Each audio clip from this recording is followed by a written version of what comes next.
Oke, bersama Mister Sule Kota Malang. Malam ini saya berada di Kepulauan Seribu, teman-teman ya. Dan tentunya saya tidak sendirian. Ini ditemani salah satu tokoh yang melakukan penggerakan atau gerakan tentang upaya sosialisasi edukasi tentang udara bersih di kota Jakarta, teman-teman. Mari kita dengar cerita inspirasi berikut ini, teman-teman ya. Oke, halo Mas, apa kabar? Baik, halo, baik. Tentunya selamat malam buat Bang Sule yang sudah jauh-jauh dari Jawa Timur hadir di Provinsi Jakarta. Kita ada di Kepulauan Seribu kebetulan. Perkenalkan, saya Ageng. Kami juga melakukan banyak gerakan-gerakan lingkungan, terutama untuk isu transportasi dan lingkungan hidup.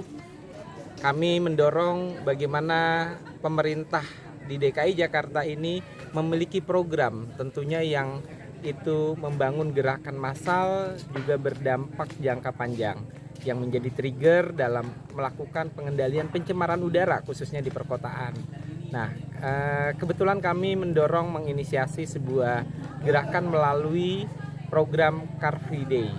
Nah, Car Free Day itu dimulai dari tahun 2002 yang sudah kurang lebih 20 tahun. 20 tahun ya. Nah, itu kita inisiasi saat itu sebagai gerakan lembaga swadaya masyarakat bersama teman-teman volunteer dan mahasiswa menciptakan ruang publik yang di situ berbasis untuk pengendalian pencemaran udara khususnya di perkotaan.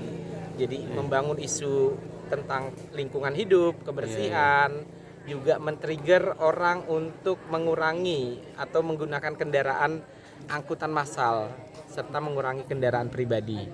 Dan itu sudah menjadi sebuah gerakan masif sampai tercetus dalam sebuah regulasi dan diduplikasi hampir seluruh provinsi dan kabupaten se-Indonesia.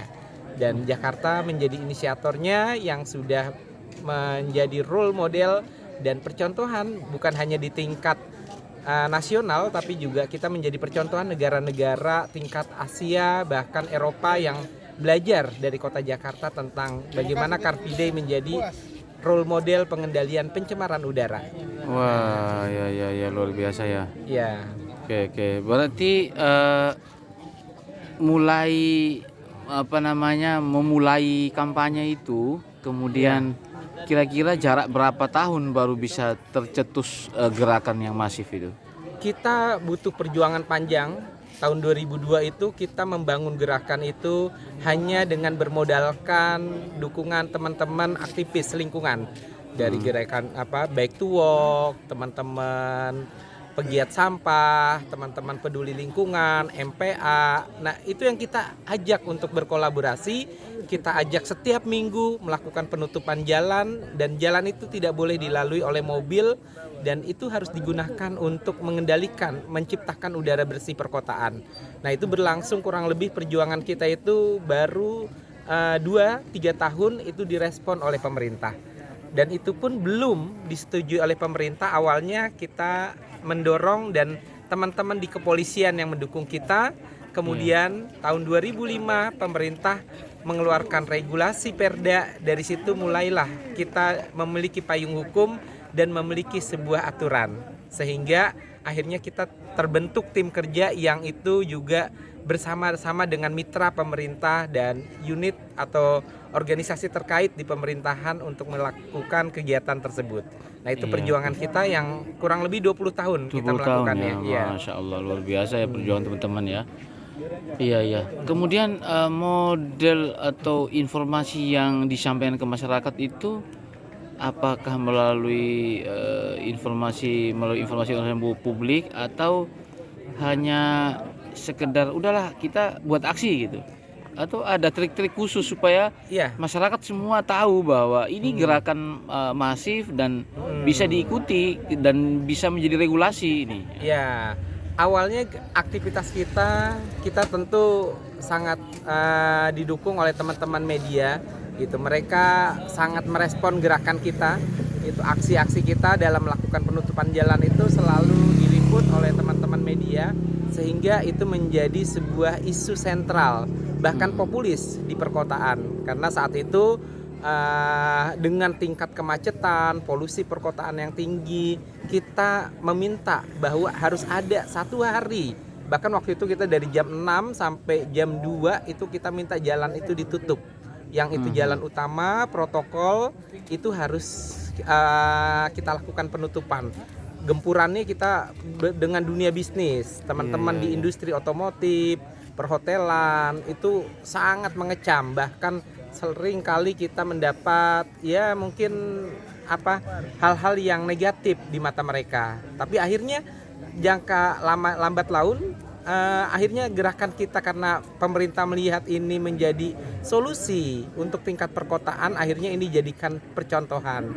Dan alhamdulillah seluruh kota saat ini menyelenggarakan kegiatan Car Free Day, walaupun polanya belum punya SOP, tapi minimal mereka sudah melaksanakan kegiatan Car Free Day dan menjadi sebuah percontohan di tiap-tiap kota untuk menjadi ruang publik, temu silaturahmi antar warga, dan itu memberikan dampak nilai ekonomi yang tinggi. Itu manfaatnya yang bisa dirasakan. Iya, termasuk udara bersih ya. Betul, terutama itu. Walaupun sesaat tapi tercipta udara bersih ya. Ya, udara bersih minimal, walaupun waktunya singkat, idealnya itu 6 jam, tapi mungkin daerah-daerah baru 3 jam, 4 jam, tapi minimal itu mendorong menciptakan udara bersih. Dalam 1 minggu ada ruang udara bersih. Iya, oke. Iya. Iya. Kira-kira nih harapan untuk generasi muda agar mereka merawat kebijakan ini atau menjaga kebijakan ini agar kebijakan ini terus digunakan sampai kapanpun. Iya, saat ini tren generasi muda sangat menjadi tren, mereka butuh lifestyle untuk gaya hidup berolahraga. Sekarang tingkat orang berolahraga juga semakin tinggi. Nah, ini diharapkan menjadi sebuah gaya hidup bahwa mereka butuh ruang publik untuk mengekspresikan aktivitas mereka, dan disitulah mereka membangun cara pandang bahwa apapun yang kita lakukan itu harus berorientasi untuk perbaikan lingkungan, baik kebersihannya, udaranya, maupun kenyamanan dan kesehatan lingkungan yang ada di sekeliling kita. Itu harapannya untuk teman-teman generasi muda. Oke. Terima kasih Mas ya. Sama-sama. Bisa Mas berbagi inspirasi malam ini. Sama-sama. Oke, Semoga Malang juga bisa mengikuti kota Jakarta. Insya Allah dan kota Malang juga menjadi sudah inspirasi terus bagi teman-teman melakukan aksi-aksi Car Free Day ya. Ya. Karena teman-teman perlu kita ketahui bahwa udara kita ya, khususnya di kota-kota besar itu sedang kategori sedang dan kategori berat ya. Ya, polusi Artinya, semakin polusinya tinggi semakin dengan tinggi. tingkat kepadatan pertumbuhan industri otomotif itu harus Juga, kita turunkan. Iya, harus kita turunkan dengan minimal kita membuat gerakan-gerakan yang sederhana tetapi bisa berdampak ya. Betul. Minimal berdampak positif bagi udara kita ya tentunya. Betul. Manfaat bagi kita. Oke teman-teman ya, ini cerita inspirasi tokoh muda yang melakukan pergerakan di Jakarta, khususnya dengan gerakan yang sederhana tapi mampu menjadi pemerintah, mampu mereplikasi menjadi regulasi yang baik bagi kebijakan di daerah. Oke teman-teman ya, jangan lupa like, share, dan komen. Apabila teman-teman ingin bertanya, jangan lupa chat di kolom komentar. Nanti Mr. Surya akan menghubungkan ke beliau.